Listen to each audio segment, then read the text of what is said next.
Saya yakin rilek wali di Bang Pak Rektor. Saya yakin itu. Karena wali itu lebih dekat Allah. Sehingga orang dulu itu saya ulang lagi ya, ada satu kearifan namanya hidup itu apa? Hidup itu adalah cari sebanyak mungkin supaya hidup itu tidak tergantung pada banyak hal. Jika misalnya cara berpikir orang-orang modern itu sebenarnya banyak orang-orang ilmuwan yang nggak ngagumi Amerika. Bukan karena angkuh enggak. Untuk mempertahankan kebesaran negara sebesar itu, kebutuhan listriknya besar, kebutuhan tentaranya besar, kebutuhan apa. Sementara negara kayak Venezuela atau Swiss, kebutuhannya ada banyak. Pertanyaannya, yang tergantung dengan banyak hal, sama yang tidak tergantung banyak hal, itu pinter mana? Kalau dibalik pertanyaannya gitu, negara-negara maju itu tidak keren kalau dibalik pertanyaannya. Orang yang untuk mempertahankan eksistensinya banyak, butuh banyak hal, dengan yang tidak butuh banyak hal, itu pinter mana?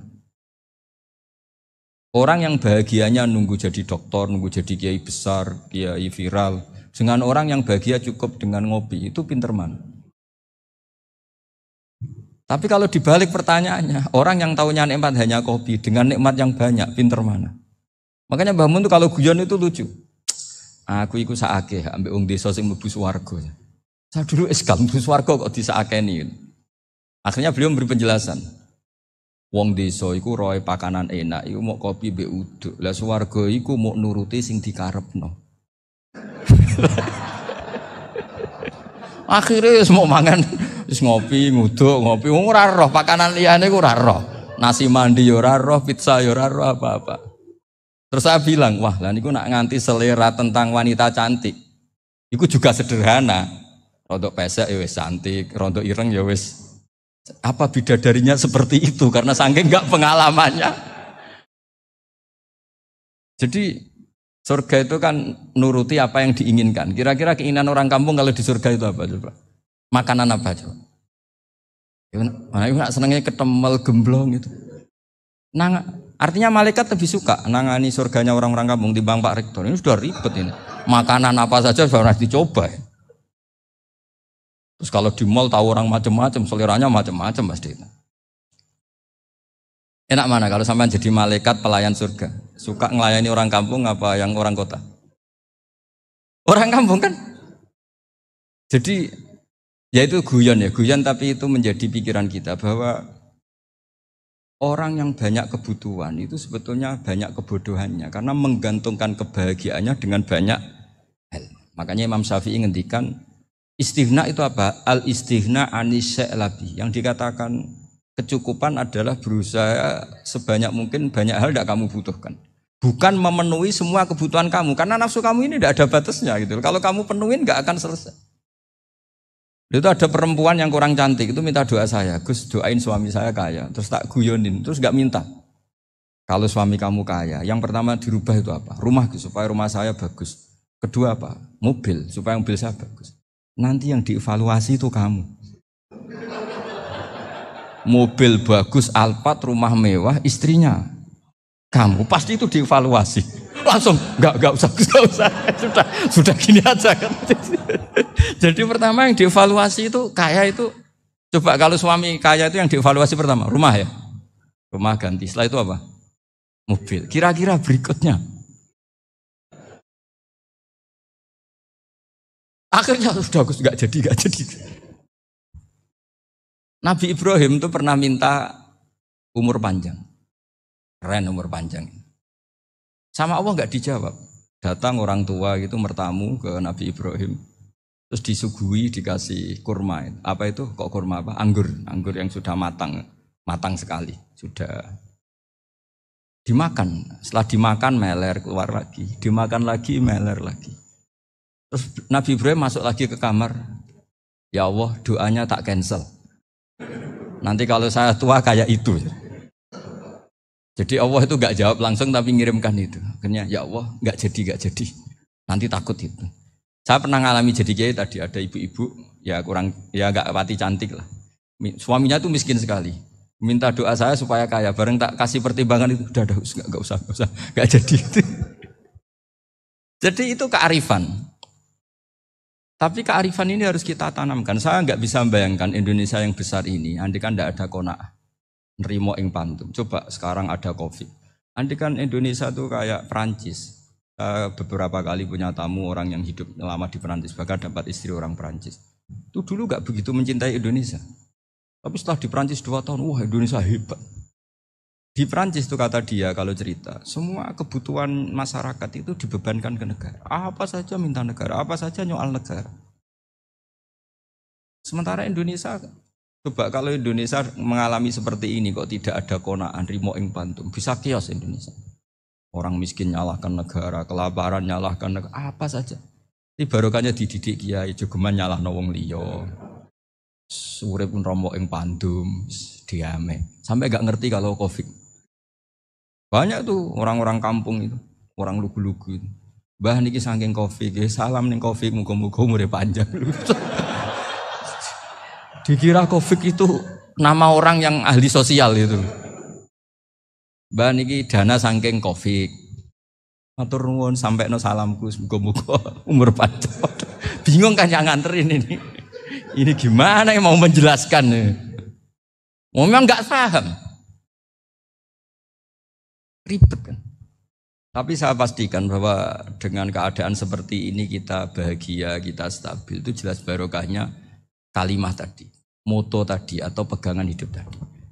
Makanya disebut al-ibarat qutun li'ailatil mustami'in, bahwa redaksi atau kata-kata atau pegangan atau filosofi hidup, apalah namanya itu adalah penyemangat. Penyemangat. Karena kata-kata ini memang luar biasa. Ketika sahabat perang demi kebenaran, zaman itu ya pasti benar karena yang dibela Nabi. Dulu itu kan enak zaman Nabi, yang dibela mesti benarnya, musuhnya mesti salahnya. Jika dulu itu memang harus tegas. Kalau sekarang mau tegas gimana? Yang kamu bela tidak mesti benar, musuhnya tidak mesti salah. Ribet kan kalau misalnya saya tukaran sama Pak Rektor, kamu mau bela mana kan bingung. Saya tidak mesti benar, saya tidak Nabi. Pak Rektor apalagi tidak mesti benar lagi kan? Ribet kan? Jadi kalau kita mau perang sekarang itu mau pede gimana? Enggak. Makanya banyak ulama sekarang tuh mau tegas tuh enggak berani karena ya banyak hal yang abu-abu lah wilayahnya. Misalnya pilihan presiden atau pilihan bupati, pilihan menteri. Kamu mati-matian bela itu. Yang kamu bela tidak mesti benar, musuh kamu tidak mesti salah. Misalnya pilihan bupati. Wah ini kabupaten ini baik kalau bupatinya ini. Yang satu bilang ini. Terus tim suksesnya kamu tanya. Kamu yakin? Ya enggak juga. Lah kenapa semangat? Kan saya botohnya paling alasannya ya itu aja. Bukan yang lain. Beda dengan zaman Nabi. Nabinya mesti benar, Abu Jahalnya mesti salah. Kan enak aturan mainnya. Jelas. Singkat cerita dalam perang itu banyak sahabat yang ngalami luka, ngalami apa gitu. Kemudian curhat lah ke Nabi. Ya Nabi gara-gara derekkan jenengan, ngikuti jenengan saya harus ngalami seperti ini, seperti ini. Ngiranya orang itu diapresiasi sama Allah keluarnya itu. Ternyata sama Allah gak diapresiasi. Malah diturunkan ayat intakunu ta'lamuna fa innahum ya'lamuna kama ta'lamun wa tarjuna minallah ma'ala yarjun. Kalau kamu sakit karena perang, orang-orang kafir itu ya sakit. Itu saja berani padahal demi kekafiran. Wa tarjuna minallah ma'ala yarjun. Padahal kamu punya nilai lebih yaitu berharap kepada Allah yang mereka tidak punya. Saya jadi kiai itu ya kadang mangkel. Karena yang benci ya benci, yang seneng itu ngel-ngel loh kayak Pak Bejo. Jadi semuanya ribet. Nah iya, yang benci ya ganggu, yang seneng ya ganggu, tambah nemen. Seribet. Tapi kalau sudah ingat bandar narkoba, mereka berhadapan dengan polisi, kadang ditembak karena kesalahannya terlalu fatal. Antar persaingan mereka juga bisa tembak-tembakan karena merebut pasar narkoba. Itu saja mereka berani. Kok kita yang jadi kiai kadang dicium tangannya, dihormati gak berani, hanya takut apa ya musibah-musibah kecil lah, atau problem-problem kecil. Nah iya kalau kita bandingannya gitu. Kalau kamu mau tahajud kedinginan, itu masih nanti dihisab Allah itu gitu. Maling ayam itu keluar malam-malam, hanya dapat ayam. Itu gak takut dingin. Ya gak takut digebuki masa. Kamu mau tahajud saja takut dingin. Makanya nanti hisabnya orang soleh itu nanti dijajarkan orang dolim. Terus diperbandingkan. Wah itu habis kamu kalau itu. Jadi misalnya Unisula mau rapat, tapi ini malam, kalau malam dingin nanti sama masuk angin. Anak-anak pang di perapatan aja berani kamu. Kalau sudah perbandingannya gitu tuh ribet kita nanti. Makanya itu kalimat itu moto atau filosofi hidup. Sehingga diulang lagi nasihat itu. Iyam saskum korhun fakodu masal koma korhum mislu. Kalau kamu kena luka, orang-orang yang nggak benar juga akan kena luka. Itu aja berani demi ketidakbenaran. Masa kamu demi kebenaran enggak berani? Akhirnya orang itu, ya itu kalimat, itu heroik. Makanya kita ini penting ya, makanya tadi himne Unisula dimulai kalimat thayyibah. Karena kalimat ini yang menjaga kita kalimat ini. Misalnya tentang Tuhan. Kenapa orang Islam imannya kokoh seperti ini, termasuk yang sudah hidup di Amerika, di Australia, di mana-mana. Itu ya barokahnya ajaran atau barokahnya kalimah. Saya sebut kalimah saya pakai bahasa santri. Karena la ilaha illallah itu dalam tradisi santri disebut kalimatu haqqin alaiha nahya wa alaiha namut wa alaiha nub'ats. Ada yang riwayat wa biha nub'ats insyaallah taala minal aminin. Kenapa mereka di mana-mana meskipun sekolah di Amerika, di Australia, bahkan di Uni Soviet tetap mukmin? Itu barokahnya ajaran yang benar. Allah itu siapa? Tuhan. Tuhan itu sifat dasarnya apa? Awal. Dia harus wujud awal sebelum makhluk yang lain. Sehingga ketika ada negara yang maju, yang tertib, manajemennya tertib, masyarakatnya makmur. Tapi punya Tuhan yang tidak seperti itu. Tidak awal. Itu sudah gak nyaman. Karena ndaklah keren Tuhan saya. Karena Tuhan saya itu al-awwal. Dat yang pertama. Tuhan saya keren lah, zat yang enggak mati. Tuhan yang enggak mati, yang enggak pernah mengalami kematian. Sehingga tontonan atau yang dilihat kenikmatan-kenikmatan yang lain ini tidak mengubah dia pendirian tentang Tuhan. Karena mantapnya satu kalimat tadi bahwa Tuhan itu ya harus satu, harus awal, harus tidak mati, tidak rusak, tidak mengalami apa-apa yang membahayakan. Sehingga ketika ditawarin Tuhan yang lain meskipun menjanjikan secara finansial atau kemakmuran, mereka enggak tertarik. Itu coba, itu barokahnya makmur apa barokahnya ajaran? Barokahnya ajaran, sering negara Islam itu kalah makmur dengan mereka, tapi barokahnya ajaran ini tetap apa? Tetap Islam. Makanya Nabi Ibrahim, Nabi yang sukses bikin wa ja'alaha kalimatam baqiyatan fi aqibi. Sehingga kita ini bekti sama orang tua misalnya, itu ya karena ajaran. Suwargamu itu karek wong tuamu. Nak wong tuamu ridho, Allah ridho. Nak ora ridho, Allah ora ridho.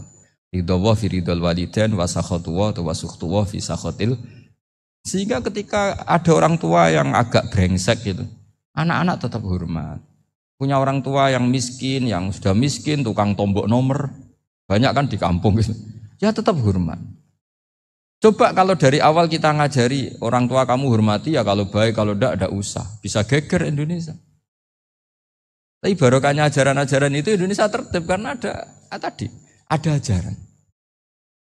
Nah ini di sini pesantren dan Unisula semua harus berkontribusi membuat ajaran yang benar itu adalah ciri utama Islam. Sehingga Islam ini dimulai dengan ajaran kalimatu haqqin alaiha nahya wa alaiha namut.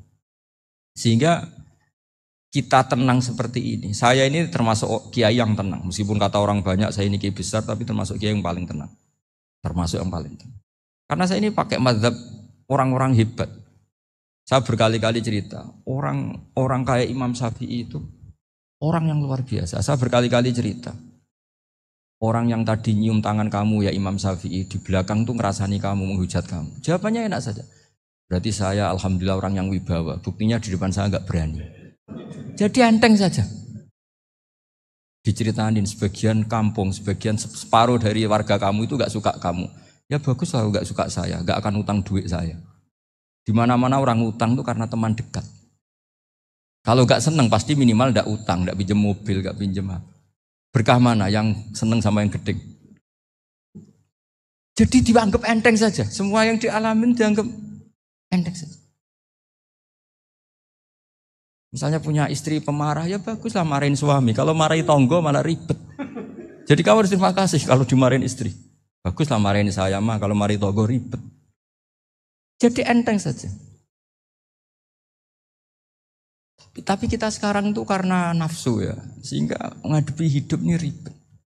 Ulama dulu kalau mau mati itu senengnya bukan main. Sudah lama saya ini ingin gak maksiat. Kayaknya gak maksiat paling efektif itu mati. Ya tidak apa-apa Gusti, kalau sebaiknya mati ya mati aja. Enteng saja. Jadi melihat kematian itu akhir dari segala keburukan atau potensi keburukan. Apapun baik kita sekarang, suatu saat mungkin kita gak baik. Yang bisa menghentikan ketidakbaikan atau potensi ketidakbaikan itu apa coba? Mati kan? Berarti mati itu mengerikan apa menyenangkan? Mesti kamu tidak berani menjawab. Meskipun secara ilmu kamu berani, tapi secara rasa agak berani kan? Saya ulang lagi ya. Yang bisa menghentikan keburukan atau potensi keburukan. Itu apa coba? Apa? Kematian. Berarti kematian itu menyenangkan atau menyusahkan? Apapun kamu tidak berani jawab karena kamu agak-agak duniawi itu kelihatannya. Tapi secara ilmu, kamu tahu kan kalau mati itu tidak buruk-buruk banget. Karena apa? Itu akhir dari segala keburukan. Sehingga Nabi ngajarkan kalimat itu begitu luar biasa. Allahumma ahyini maka natil hayatu khairan li wa tawaffani maka natil wafatu khairan li. Nabi melihat dunia itu begitu indah. Ya Allah, kalau saya ini hidup, anggap saja hidup ini ziyadatan li fi kulli khairin, menjadi modal saya menambah segala kebaikan. Jika suatu saat saya mati, anggap mawon rohatan li min kulli syarrin, itu akhir dari segala keburukan saya. Subhanallah wa bihamdihi adada khalqihi wa ridha nafsihi wa zinata arsyihi wa adada kalimatihi. Subhanallah wa bihamdihi adada khalqihi wa ridha nafsihi.